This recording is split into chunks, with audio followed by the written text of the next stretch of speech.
इस वीडियो में हम इंडियन एक्सप्रेस न्यूज़पेपर के इंपॉर्टेंट न्यूज़ को एग्जाम के पॉइंट ऑफ व्यू से डिस्कस करेंगे। हेलो एवरीवन, आज डेट है 19 अगस्त 2021 और इंडियन एक्सप्रेस न्यूज़पेपर एनालिसिस में आपका स्वागत है। नीचे डिस्क्रिप्शन बॉक्स में Telegram channel volcano IAS academy का लिंक दिया हुआ है। फर्स्ट न्यूज फ्रंट पेज पर कॉलेजियम रिकमेंडेशन को लेकर के है। 8 हाई कोर्ट जज और एक एडवोकेट की रिकमेंडेशन दी गई है। सुप्रीम कोर्ट में जो भी वैकेंसीज थी उनको फिल करने के लिए काफी लंबे समय से प्रोसीजर चल रहा था और इसमें 3 वीमेन जज का नाम भी सजेस्ट किया गया है।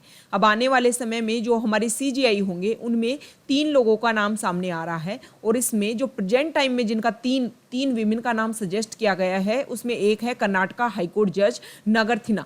इनका भी बोला जा रहा है कि ये भी भविष्य में हमारी सीजीआई हो सकती हैं। तो अगर ऐसा होता है तो हमारे इंडिया की फर्स्ट वीमेन सीजीआई होंगी। ओके, तो एक तरीके से देखो 9 नाम सजेस्ट किए गए जिसमें से जो 3 हैं वो वीमेन है। इससे क्या लगता है कि हायर जुडिशरी लेवल में जो वीमेन एम्पावरमेंट है उसको तवज्जो दी जा रही है।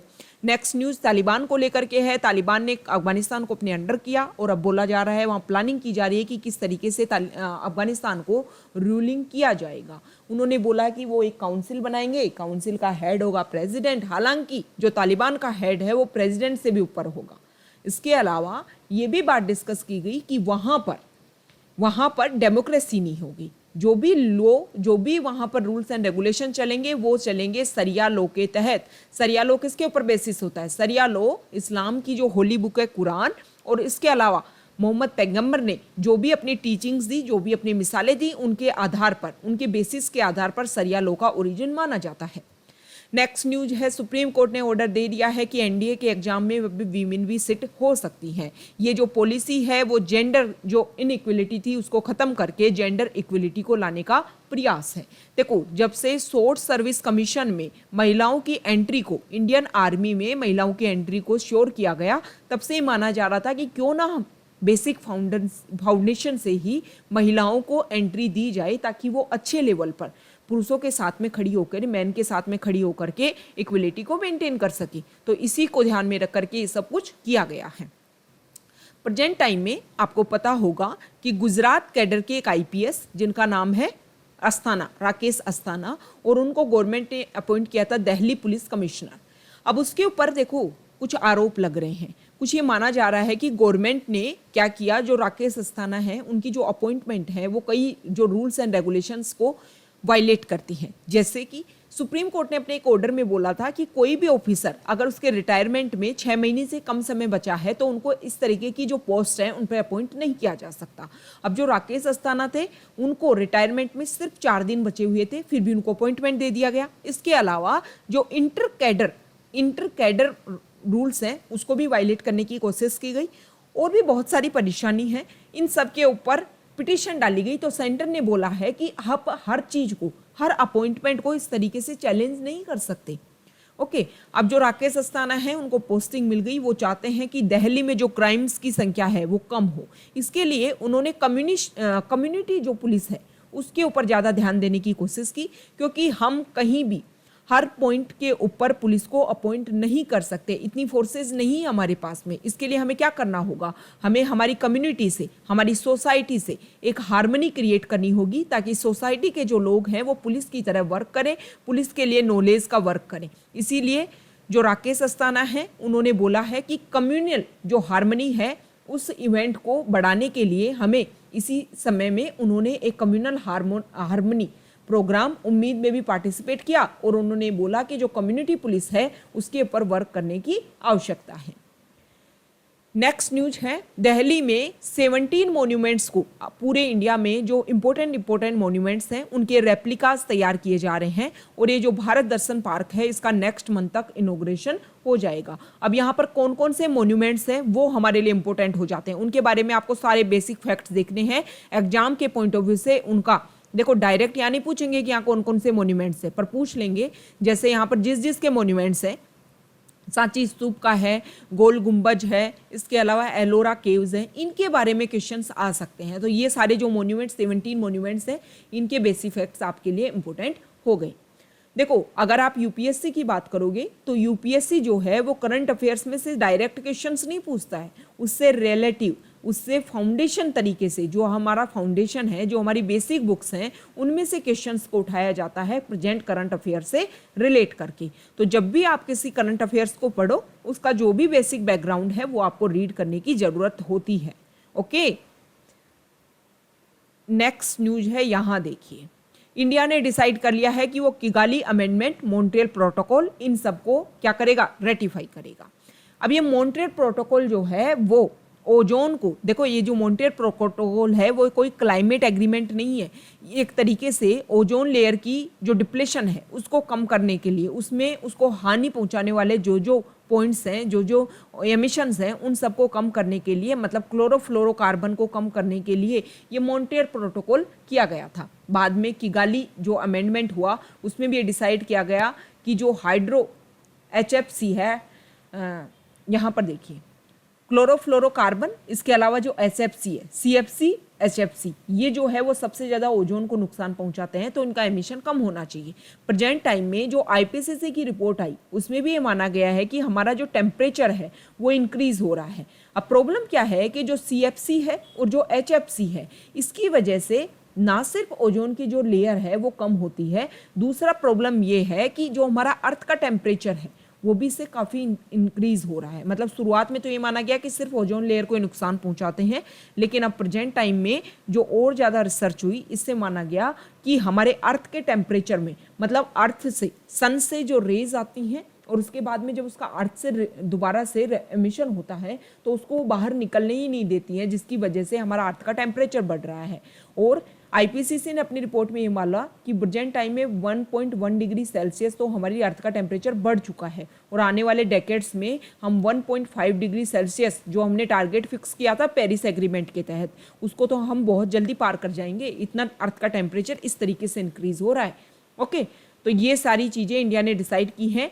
अभी यहाँ इसी से रिलेटेड आर्टिकल है, COP26 जो है वो उसकी मीटिंग होगी ग्लासगो में, और जो UK है वो इसको हेड करेगा। इंडिया ने बोला है कि हम UK को हेल्प करेंगे जो भी टारगेट है उसको अचीव करने में। पेरिस क्लाइमेट एग्रीमेंट में साइन हुआ था, ये बातें बोली गई थी कि जो डेवलप्ड कंट्रीज़ हैं वो डेवलपिंग कंट्रीज़ को पैसा देंगी ताकि उसका खर्चा किया जा सके। यहाँ पर डेवलपिंग कंट्रीज़ अपने यहाँ पर टेक्नोलॉजी को और जो भी एमिशंस हैं उनको कम करने के लिए, अभी तक ये जो पैसा है इसके ऊपर ज़्यादा वर्क नहीं हुआ है, तो इसके ऊपर वर्क करने की आवश्यकता है, तभी डेवलपिंग कंट्रीज़ अपना वर्क, अपना जो टारगेट है उसको अचीव कर पाएंगी। इसमें यह भी डिस्कशन किया गया कि इंडिया ने जो भी अपने टारगेट फिक्स किए थे, हर बहुत सारी कंट्रीज़ हैं उन्होंने अपने net zero emission target fix कर लिए हैं। इंडिया को भी अपना net zero emission target fix करना चाहिए। नेट जीरो एमिशन टारगेट पता है आपको, कितना एमिशन हो रहा है, कितना उसको कर्व किया जा रहा है, मतलब कितना उसको एक तरीके से एब्जॉर्ब किया जा रहा है। जितना आपने, मतलब यहाँ से मान लो आपके यहाँ से इंडिया से 100 एमिशन हो रहा है और 100 को ही हमने अब्जॉर्ब कर लिया, मतलब ये होता है जीरो। मतलब आपने क्लाइमेट में कुछ नहीं छोड़ा, सब कुछ जितना एमिशन हुआ उसको एब्जॉर्ब करवा दिया गया, तो ये होता है नेट जीरो एमिशन। ओके, और जीरो एमिशन क्या होता है, दोनों अलग अलग टर्म है, ये आपको ध्यान में रखना है। जीरो एमिशन क्या होता है, कोई एमिशन ही ना हो, तो देखो ये तो संभव है नहीं जिस तरीके से, और ये तो कभी संभव नहीं था, एमिशन तो होगा ही होगा। ओके, जब हम नेचर के साथ में कोई ना कोई रिएक्टिविटी करेंगे, कोई ना कोई एक्शन करेंगे, तो एमिशन तो जरूर होगा ही होगा। ओके, तो हमें नेट जीरो एमिशन इंडिया को भी अपने टारगेट करनी चाहिए ताकि जो भी प्रॉब्लम्स है क्लाइमेट से रिलेटेड उनको हम कम कर सकें। अब देखो इंपॉर्टेंट स्टेटमेंट है, अब आप हरियाणा में गोरख धंधा जो वर्ड है उसको यूज नहीं कर सकते, क्योंकि गोरखनाथ जो कम्युनिटी के लोग हैं उन्होंने जाकर के सरकार को बोला है कि ये जो चीज़ है, ये जो वर्ड है गोरख धंधा, ये उनके कम्युनिटी को एक तरीके से उनकी जो भी प्रेस्टीज है उसको वायलेट करने की कोशिश करता है। गोरखनाथ एक हिंदू योगी थे 11वीं सेंचुरी के, और उन्होंने नाथ हिंदू जो मूवमेंट है उसको इंडिया में चलाया था, और प्रेजेंट टाइम में जो गोरखनाथ मठ और गोरखपुर उत्तर प्रदेश जो नेम है वो उन्हीं के बाद में ये नाम सामने आई थी। ओके, नेक्स्ट न्यूज है, ये देखो उड़ीसा का एक इंसिडेंट है, इसको आप एग्जाम्पल के रूप में आप अपने जो UPSC के मेंस में, कि इक्वलिटी हमारे इंडिया में है कहाँ। बहुत सारे बच्चे कोविड के दौरान आपने देखा कि सब कुछ ऑनलाइन हो गया, बच्चों की जो एजुकेशन है वो ऑनलाइन हो गई। अब जिनके पास में पैसा है, जिनके पास सब कुछ है, उन्होंने अपने बच्चों को, उन पेरेंट्स ने अपने बच्चों को अच्छे से नेट की सुविधा उपलब्ध करवाई, अच्छे से उनके पास हर सुविधा है। उनको फील ही नहीं हुआ कि उनकी स्कूल्स बंद है, क्योंकि उनके पास में एजुकेशन हर तरीके से अवेलेबल थी। पर हमारे इंडिया में आज भी ऐसी जगह हैं जहाँ पर नेट की अवेलेबिलिटी अच्छे से है ही नहीं। इसी का एक इंसिडेंट देखने को मिला उड़ीसा में। उड़ीसा में ऑनलाइन क्लासेज के लिए बच्चा, 8th क्लास का बच्चा अपनी पास के पहाड़ के ऊपर जाता है ताकि वहाँ पर उसको अच्छे से नेट कनेक्टिविटी हो सके और वो अपनी ऑनलाइन क्लासेस ले सके। लेकिन बारिश हो रही थी जिसकी वजह से उसका पाँव स्लिप हो जाता है, वो नीचे गिर जाता है और उसकी डेथ हो जाती है। ये चीज़ें हैं ना, ये हमें ये बताती हैं कि ग्राउंड लेवल पर जब आप जाओगे ना, वो वहाँ पर काफ़ी ज़्यादा प्रॉब्लम्स है। प्रेजेंट टाइम में भी काफ़ी ज़्यादा प्रॉब्लम्स है। हम हमारी इंडिपेंडेंस के 75 ईयर्स में एंटर कर चुके हैं, लेकिन अभी भी जो रूरल और अर्बन एरियाज़ का जो डिफरेंस है वो बहुत ज़्यादा है। ये गैप जो है वो बहुत ज़्यादा है। हालांकि हमारे पीएम ने बोला है कि जल्दी इस गैप को फिल किया जाएगा। जो सुविधाएं, जो बेनिफिट्स यहाँ पर हैं वो यहाँ पर भी अवेलेबल करवाएंगे आने वाले 25 ईयर्स में, ताकि जब हम 100 ईयर्स हमारे इंडिपेंडेंस के सेलिब्रेट करें तो अर्बन और रूरल एरिया में कोई भी डिफरेंस ना हो। यहाँ से लोग यहाँ आना बंद कर दें, जिससे यहाँ पर जो प्रेशर क्रिएट होता है लोगों की पॉपुलेशन की वजह से वो कम होने लग जाए और रोग जो है वो रूरल एरियाज में ही रुके। ये बहुत ज़रूरी है। नहीं तो देखो, ऐसे इंसिडेंट होने से अब इस बच्चे की क्या गलती थी? ऑनलाइन एजुकेशन के लिए अगर कोई यहाँ तक प्रयास कर रहा है कि उसको नेट की कनेक्टिविटी हो, तो मुझे तो पर्सनली लगता नहीं है कि उसकी कोई उसका कोई गलती थी, कोई फॉल्ट थी, कोई मिस्टेक थी। उसकी कोई गलती नहीं थी। नेट की कनेक्टिविटी और वो भी हाई स्पीड की होना हर एरिया में बहुत ज़्यादा ज़रूरी है, क्योंकि देखो ये बेसिक फाउंडेशन माना जा रहा है। प्रेजेंट टाइम में जिस तरीके से टेक्नोलॉजी सब कुछ ऑनलाइन की ट्रांसफ़र हुआ है, प्रेजेंट टाइम में जो सब कुछ ऑनलाइन की तरफ ट्रांसफ़र हुआ है, उसके लिए ज़रूरी है अच्छे नेट की कनेक्टिविटी। ओके, आप डिजिटल हर चीज़ लेकर के आ रहे हो, लेकिन डिजिटल के लिए जब तक नेट की कनेक्टिविटी नहीं है तो आपका कोई मतलब ही नहीं है। नेक्स्ट न्यूज है, यहाँ देखिए, एक्सप्लेन्ड पेज पर एक वर्ड है।